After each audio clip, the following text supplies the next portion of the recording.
Hello viewers, you are watching OBN Horn of Africa, our weekly program Invest in Ethiopia. Today we'll be discussing the Grand Ethiopian Renaissance Dam and related issues. To discuss this issue, I joined by Dr. Zeleke Agide, Director of Ethiopian Institute of Water Resources at Addis Ababa University. Till the end of our program, stay tuned. Doctor, thank you for your time and welcome to this program. My pleasure. First, would you tell us a little bit about yourself, please? Thank you very much. My name is Dr. Zeleke Agide. I am a researcher and an associate professor at Addis Ababa University, specifically the Ethiopian Institute of Water Resources. It is a research and academic institution under Addis Ababa University. So I've been here for the last 7 years, serving as a researcher and lecturer in the institute, and I'm the current director of the institute. Thank you. Let me proceed to my next question. As you know, Ethiopia is constructing the Grand Ethiopian Renaissance Dam. Why is the Grand Ethiopian Renaissance Dam is cited as an illustration of Ethiopia's period of transition, and why is it considered as a representation of Ethiopian togetherness and unity? Let we start from this. Ethiopian Grand Renaissance Dam, the GERD, is at a historical stage in its construction. Now the civil work of the dam construction has been totally completed. And in total, the construction of the dam is about 97% of its completion.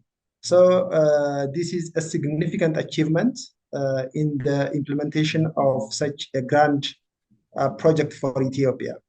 So the reason why the Grand Ethiopian Renaissance Dam is considered to be an indication of the unity of Ethiopia is obviously Ethiopia received no external aid for this project.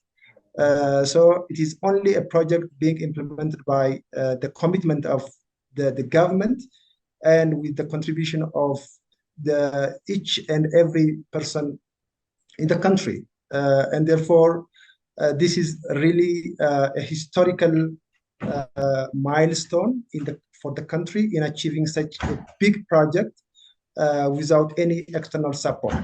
So this is the reason why the project is cited as a reason of togetherness for the country. Well, Ethiopia is constructing this grand project for the over the last 11 years.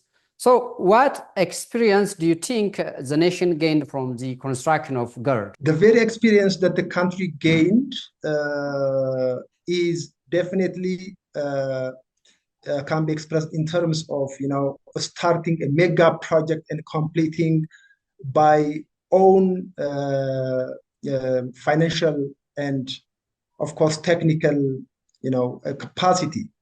So Ethiopia has again significantly demonstrated a capacity to implement a mega project like the GERD.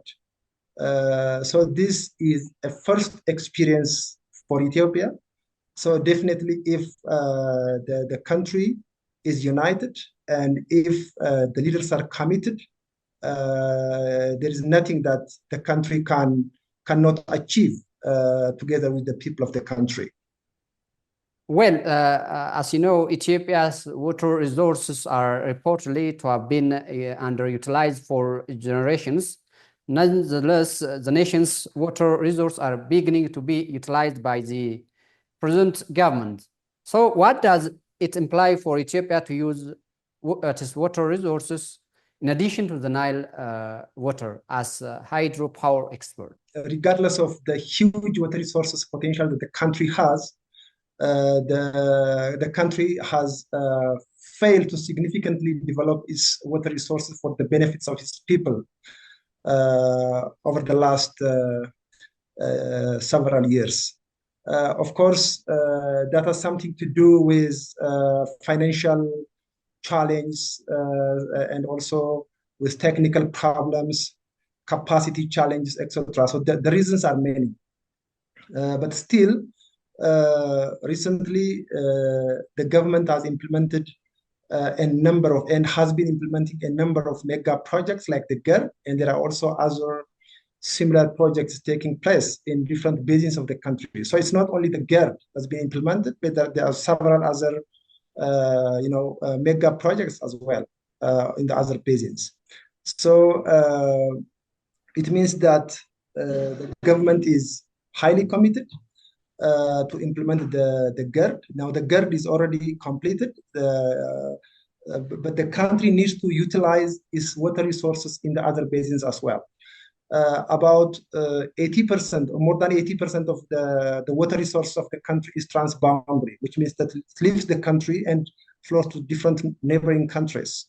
But unless and otherwise we control the water resources, these water resources in the river basins of the transboundary basins leaves the country, and it implies that the country needs to construct a number of mega projects like the GERD to make sure that we utilize the water resources of the country. Unless and otherwise the country develops water storage infrastructures, not only the GERD, but also on the other basins, it means that the country will not have the capacity to develop its water resources.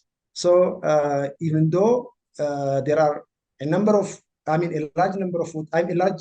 volume of water resource that the country produces to the neighboring countries, unless and otherwise the country constructs water storage infrastructures, it can't utilize the water resource of the country. And therefore, in addition to the GERD, to make sure that the country, benefits out of its water resources, it's a must that the country also, plan and develop mega water infrastructures like the GERD on the other transboundary water courses as well. Thank you, Doctor. As you know, Ethiopia is working in promoting the green economy.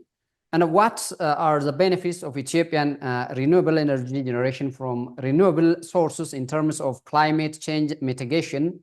And what should be the global community to do to help Ethiopia's greenery efforts? Yeah, thank you very much. So Ethiopia has been carrying out several green development initiatives, as you know. So the greenery, the national greenery program is one. It's been implemented the last 5 years. That's a significant achievement for the country, in which the country also got recognition for that. But in addition to the national greenery program, the country is also making significant move in development of renewable energy resources, including the hydropower. The hydropower is, of course, considered one of the very important renewable sources of energy, and in that front, the country is working very hard. There are also other renewable energy sources that the country is implementing significantly, like the solar and the geothermal, the wind, and others. So in general, in all fronts, the country is making a remarkable contribution in reducing emission of greenhouse gases that can contribute to the climate change impacts. So in this regard, the country needs to benefit because it's making a lot of efforts to reduce carbon emission on one hand, and also this greenery effect, for example, can also be used as a means of carbon sequestration, which means extraction or removal of carbon from the atmosphere. So this is also an opportunity in the future, maybe for the country to gain, foreign currencies through carbon marketing, for example. Yeah, carbon marketing is a strategy where countries develop projects, or it can be companies in which they, extract carbon from the atmosphere, and for that, other companies or countries may compensate those countries. So Ethiopia is well positioned in the future. It has a good opportunity for carbon marketing, for example, through which it may gain a lot of support from from the developing nation. And definitely Ethiopia has got a significant, support and recognition through the national greenery, but also in the other fronts, in the development of the renewable energy sources. So there is a big potential that the country can get support in the future from the developing nation. Well, as you know, on the 79th UN Security Council, Ethiopia has reflected at its commitment of constructing GERD to connect the neighboring countries economically. How do you see it? Definitely, the Nile water resource is, is a common resource. According to the international laws, trans-boundary water courses are common resources of the riparian countries. And therefore, countries can, develop different strategies to cooperate and to be interlinked economically. So in this respect, the GERD is, a major energy source of energy for the East African region, even not only for the East African region, also for the Southern African region until the South Africa. So there are already efforts going on by the country to export power to different East African countries. Ethiopia is already exporting power to three East African nations, and there are also efforts to expand this power, to the other countries as well, including countries in South Africa.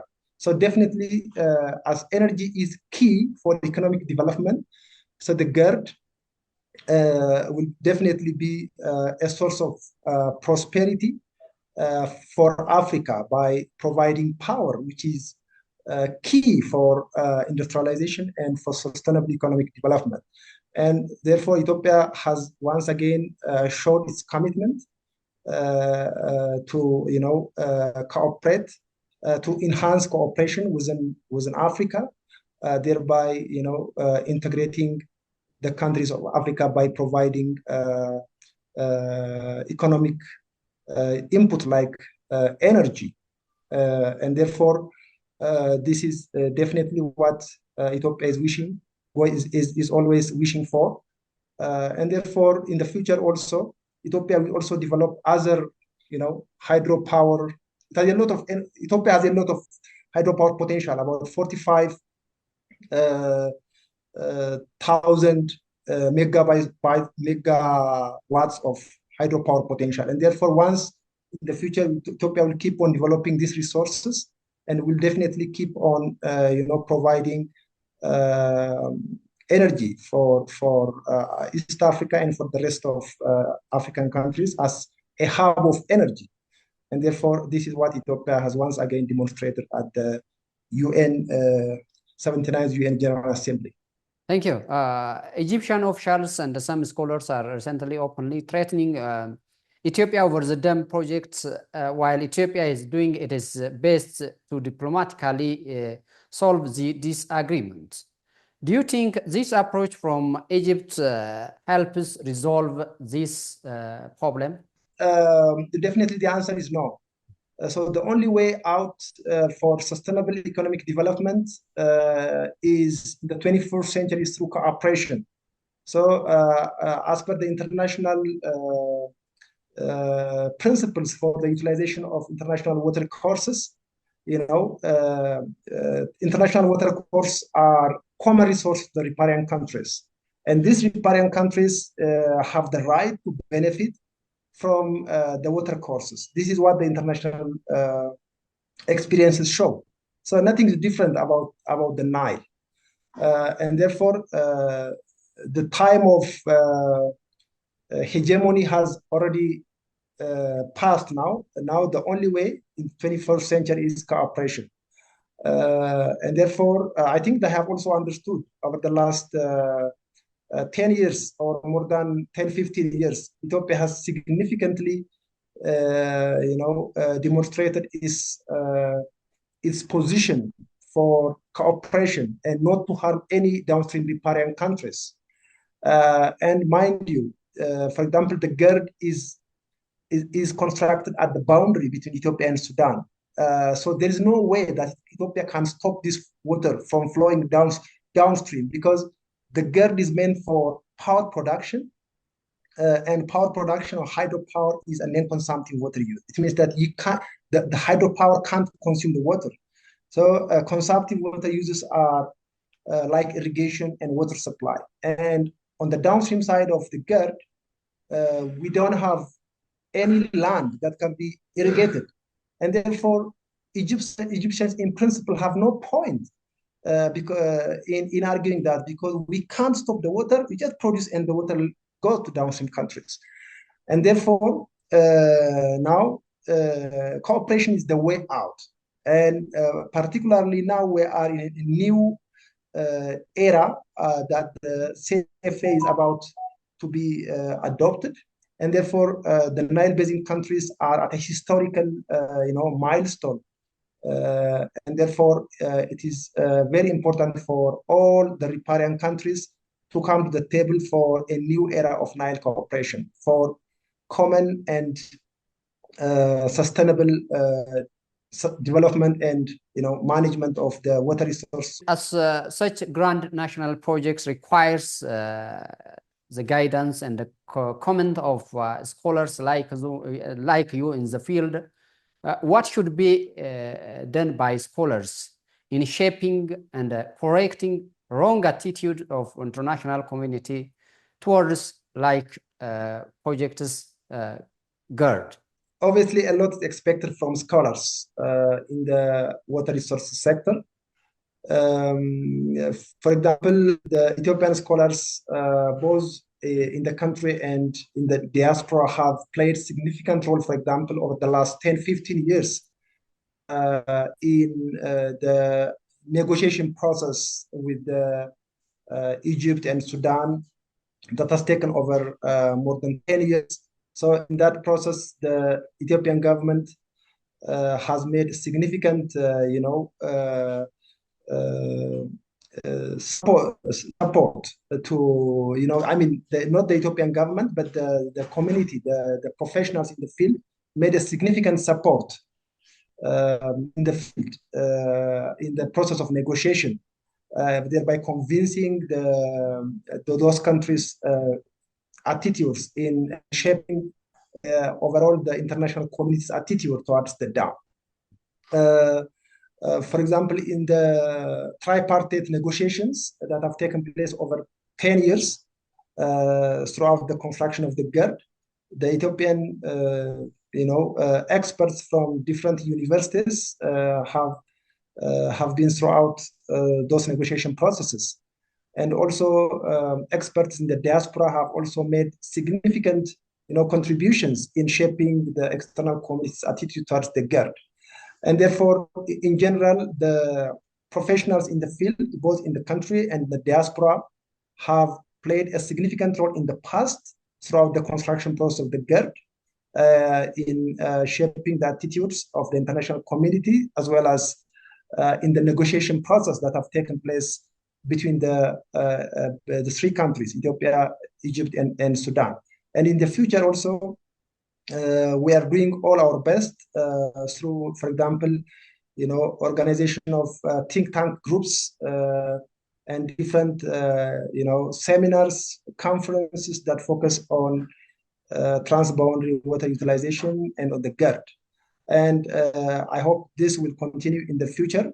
Now, the Ministry of Water and Energy is also strongly linking with different scholars and institutions in the country to foster, dialogue in this aspect, and definitely this support for the sector and the link that exists between the ministry and different institutions, national institutions in the water sector, and professionals needs to be strengthened, and the efforts of the scholars is to continue in the future as well.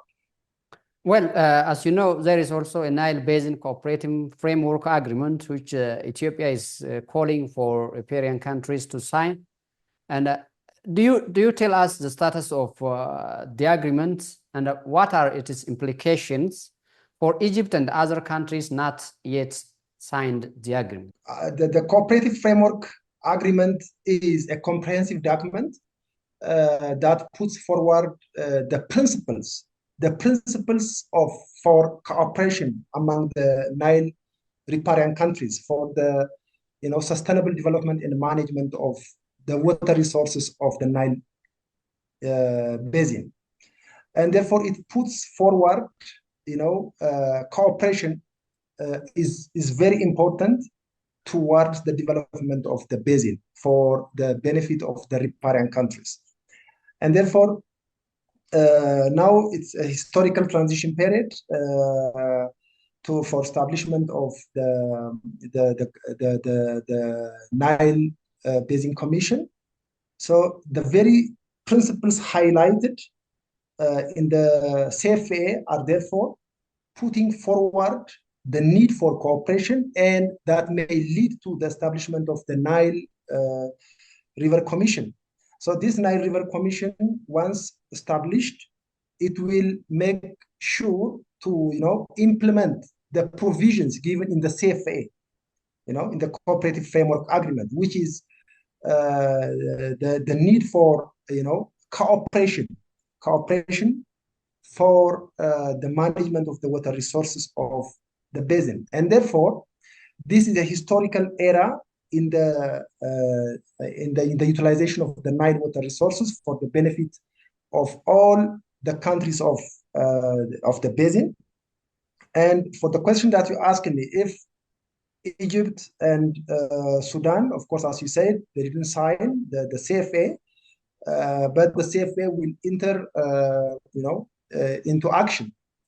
So it will be implemented. It means that it will pave the way for the establishment of the Nile River Commission, which then works towards a more solid arrangements for the utilization for the fair and equitable utilization of the water resources of the basin. Okay. So it doesn't have any effect. So the failure to sign of the agreement by Egypt and Sudan will not have any effect on the implementation of the CFA, and therefore it can't hold back the establishment of the Nile River Commission. Some people say that Egyptian foreign policy regarding Nile water is contrary to the growth of Africa. Do you agree with this? Yeah, I think you can honestly see that most of the standards that Egypt is adopting is to control the water resource, the basin by itself, because they claim that the water source is the gift of Egypt, and therefore they want to deprive the upstream riparian countries from getting water and from developing their water resource for the benefit of their people. This is totally unacceptable. Nothing in the world has this happened. Yeah, nothing. Nowhere in the world has this happened. And therefore, there is no reason that it can also happen in the Nile basin. And therefore, the very international principle regarding the utilization of the transboundary water resources is equitable utilization, and of course, equitable needs to be defined, based on the local situations, and also without causing significant harm to the downstream countries. So as long as countries do not cause significant,